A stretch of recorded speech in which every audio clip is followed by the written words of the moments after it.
sina ko ko ya na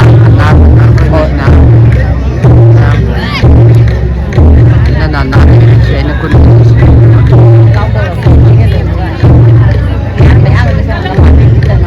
pham phang dra ba chi chap bu chap da chi yaw da ba yaw da ba ya de ba kai gi no bok deอันนั้นงูเล่าเว้ยโอเคnam si thajik da puni ga photo kamina da re yar ko ready yare thank you da puni yam ngai re tawrakani khoi au la kani yam si nang da puni ga kamina se kai phau ge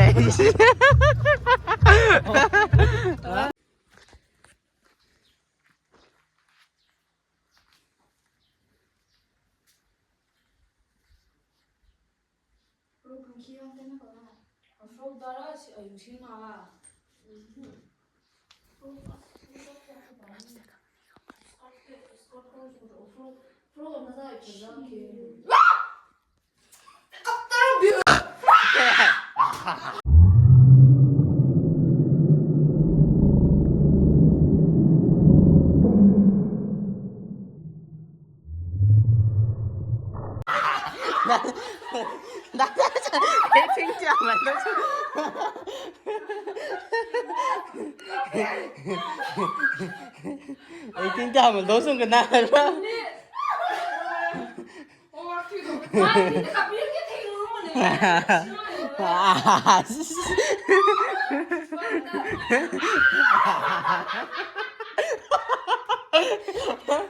Ni bắt tay dùng tí thế sao?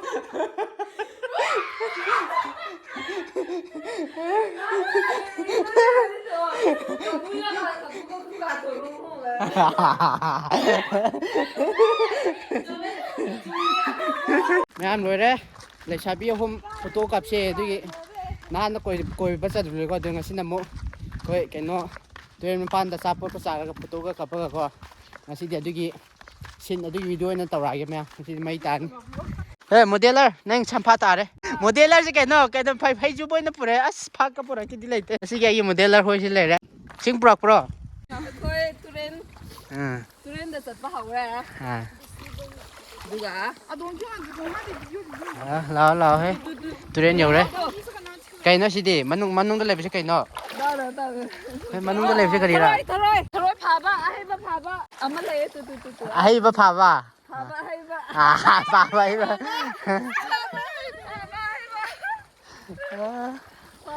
nam khoi si bin ni ko yang manung da hing manung thin sa ga bi da mayam bin ai bu on le me nung se yam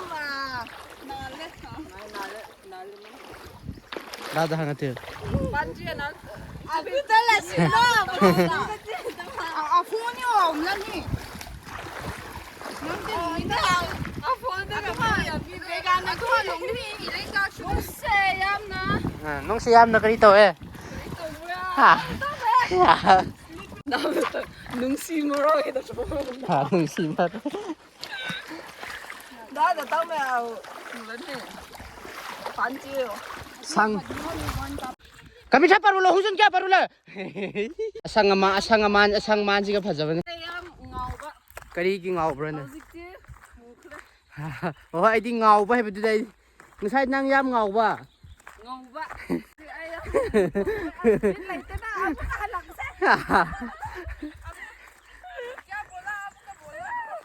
dressing tawal lo matong da ji kana taw na re da sa sin cha sem to hang photo ka mang che 진짜 짜장이래 le chen sing a si os 시세 시니 nahan koi ba chalu re no sinamu tuen ma pan ko tu as phajai ma ma heng phagi na te ko si de cha ka sa di kang soi ja hangam cha su hau do ma le si sa sa de ju le angau ba le re ren mu mo je turen da sal la ka ta bra hang pon na te ai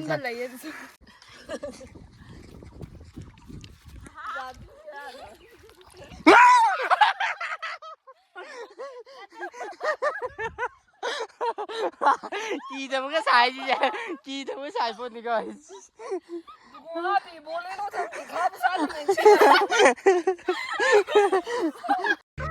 next day. แม่มสินะน้องให้ตะไปอีสิอัชราดเรเวดาร์สิดีสิกีอาหารนันบัสมัยน้องชูบะเลนตาเรเลน 6.5 hours later. ngarang ka turen da tapos sa redan ko siya khoi as nong khutam ayuk pung tara taram thodi adi nong ta re ko aduga nong se khara hange ngasi tang kun nipan moi sugunu da koi gi ball opening ceremony lai ba ko adu moi hai sum adugi na ki tum da re adugi hangchi lang na ba sum ma'am yeng ge sum dai koi gi keno le ngasi ai koi gi squad lai le sida Mahazon di kaya nga sige Mahazon sila guys. Namno di sugunu da mu king narse lampak ta ko.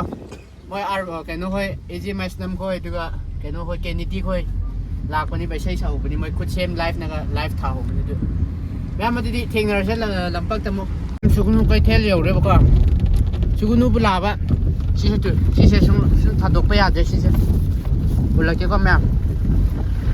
Tu si se tha dok pa ya de. Sugunu bu yo ra ba ko. Sugunu la di ko si ma hau yeng biu ngasi khoi anta ball sana bala ka da ba sugunu mathak ki mi khoi ball sana bala di ko sigi sugunu police station mana ka lai bani se hau bani me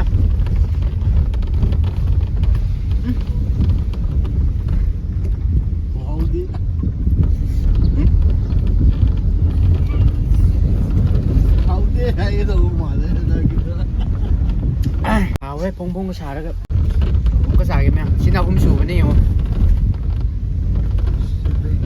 살빠. 어디 좀 하는 거야.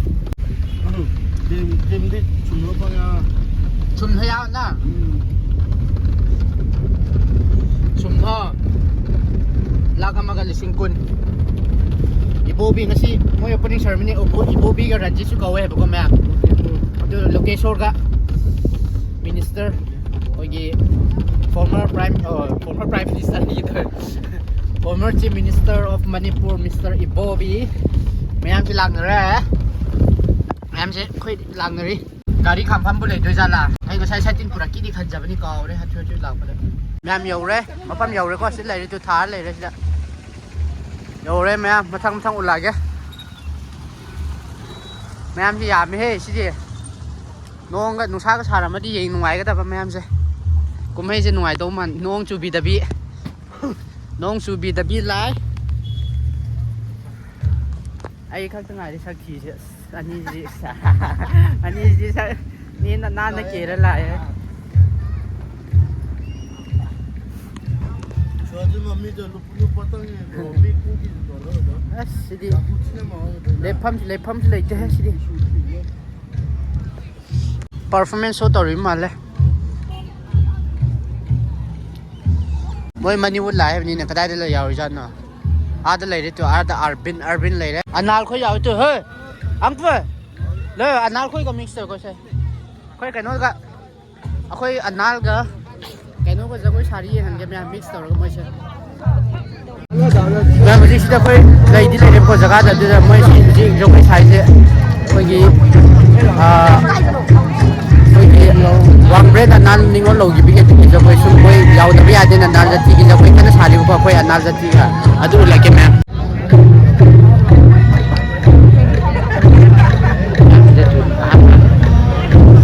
yellow red tawraga koi gi akakpa phi ga khudai gi dai to seli se koi anal jati ni ba ko anal tribe ki keno ni ba se moi nupa ani nupi ani tawraga si jagoi so koi gi wang brain line na koi gi anal ningo lo gi na ko adugi sumoi gi jagoi maming sibudi khangde kai jagoi ko buno du jagoi se khangba mi yauraga di comment adum ibiramo me o pham phangdrabo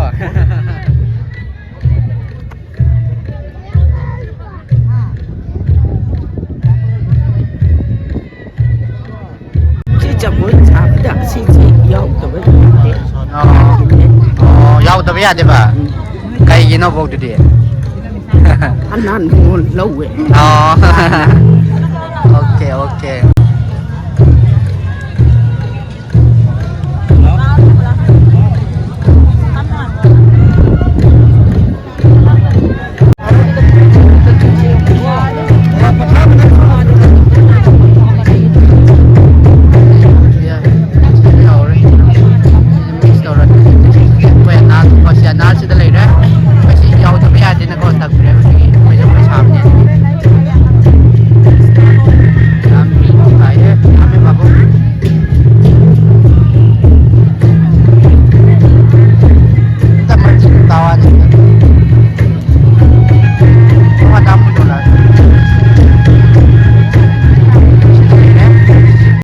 Daboni le resi mana se potom ta kamin nage Sir Daboni school pakang Nai re potom ta kamin nage de la Nang kap ke ra lao di lao lao kap se as kai kai no kai no oi nga ho oi di thap pai han na ban ai pai ki se nang the ai ai ke nang camera do ra Sile ko Daboni puto kon ke da Oh 1 2 3 4 5 6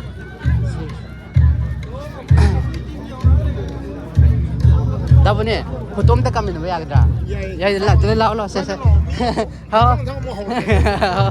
akhoi karong dai ni ba anal ni ba khoi ha ko yam si thali Daboni ga photo kamin na daw re ya ko ready ya re thank you Daboni yam ngai re tawra kan ya khoi au la kan ya yam si Yang mau kabur ya le. Nang Daboni ke kabur tu se kai pau ke. El budam la kilo. Kai ne. Anak ko dengar kai ne. Kau sana kau ke. Oh.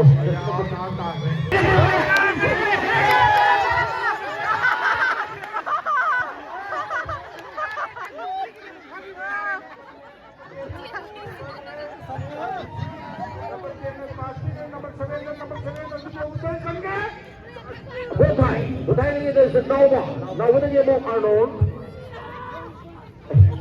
Ini ni. Ayah se orang ini mungkin ada.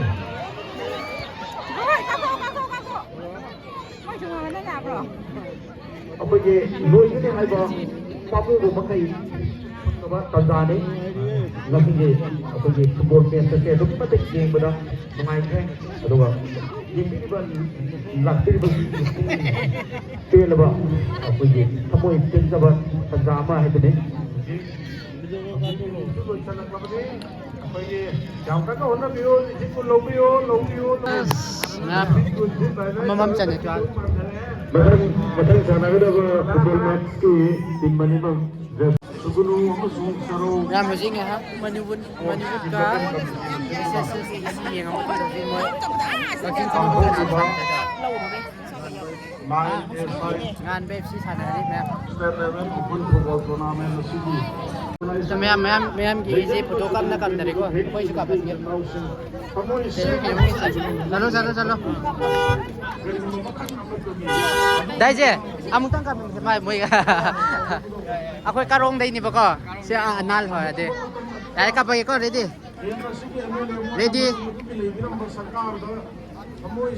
Ya, thank you dai je. Ni yang ngai ko da. Mong tan ka pambani da. Yes. May video photographer hoy le. Ni na. Yamna tamthina haibatai napat umbi kendri mang lei banapat serau Pitching go ni tole ha. hai makom ahum siga bungpham amatda nongmai ka paga mai aba horokkiba maruda serauda sahi maudra suradi ima gumbi ama leikidaba Nepali community khalai ba Ngam Daboni ke putong tekan nampi dia.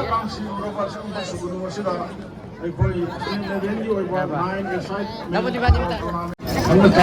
Daboni like share and subscribe ko bila mo hai bro video ni. Like, share and subscribe. Ba madudi do se swai lo sana ba thau ro ke ball ju sana hori ba ko sana FC na ba sal ho re. Ada mathang video da mu theng se me.